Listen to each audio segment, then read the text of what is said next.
camarades membres des différents gouvernements de l'AES, chers participants donc au premier sommet des chefs d'État de l'AES, bonjour. C'était un immense plaisir et un honneur de nous retrouver ici aujourd'hui, une date bénie, une date mémorable, le 6 juillet 2024, ici à Niamey. Avant tout propos, rendons grâce à Dieu qui a permis donc que ce jour soit. Nous lui disons merci pour tout ce qu'il a pu faire pour nous jusqu'aujourd'hui et tout ce qu'il fera pour le peuple de l'AES. Permettez-moi également de rendre hommage au peuple nigérien. Ce peuple qui a tant souffert depuis l'avènement du CNSP et qui continue de rester debout. Merci aux Nigériens qui nous ont réservé un accueil chaleureux hier lorsque nous avons foulé le sol de notre patrie ici. Vous êtes plus que des amis, vous êtes plus que des voisins, vous êtes nos frères, vous êtes nos sœurs. Parce que la fraternité va au-delà de l'amitié ou du voisinage. Nous avons le même sang qui coule dans nos veines. Dans nos veines coule le sang de ces vaillants guerriers qui ont combattu et qui ont réservé ces terres que nous appelons Mali, Burkina et Niger. Dans nos veines coule le sang de ces vaillants guerriers qui ont aidé le monde entier à se débarrasser du nazisme et de beaucoup d'autres fléaux. Dans nos veines coule le sang de ces vaillants guerriers qui ont été déportés d'Afrique vers l'Europe, l'Amérique, l'Asie ou je ne sais encore, et qui ont contribué à construire ces États pendant l'esclavage. Dans nos veines coule le sang d'hommes dignes, d'hommes robustes, d'hommes debout. Et pour cela, soyons-en fiers et soyez remerciés d'être ressortissants de l'AES.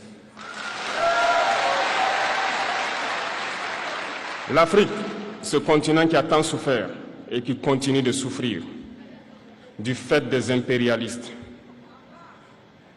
Ces impérialistes n'ont qu'un seul cliché en tête. L'Afrique est l'empire des esclaves. C'est comme ça qu'ils voient l'Afrique. Pour eux, les Africains les appartiennent. Nos terres les appartiennent. Nos sous-sols les appartiennent. Ils n'ont jamais pu changer de logiciel jusqu'à aujourd'hui. C'est déplorable. Mais comment procèdent-ils?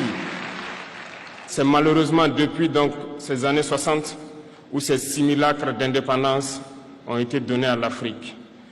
Ils n'ont juste fait que placer des valets locaux à la tête, selon eux, de leur sous-préfecture pour pouvoir continuer à les alimenter.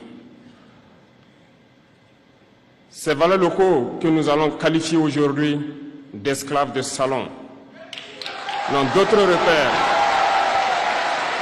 que de chercher à vivre comme le maître, à satisfaire le maître et à faire tout ce que le maître lui dicte.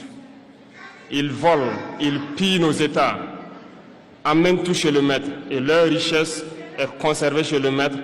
Ils font tout pour vivre comme le maître et toujours le satisfaire.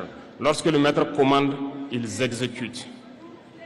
Savez-vous qui sont ces esclaves de salon? Eh bien, nous allons vous expliquer ce que c'est.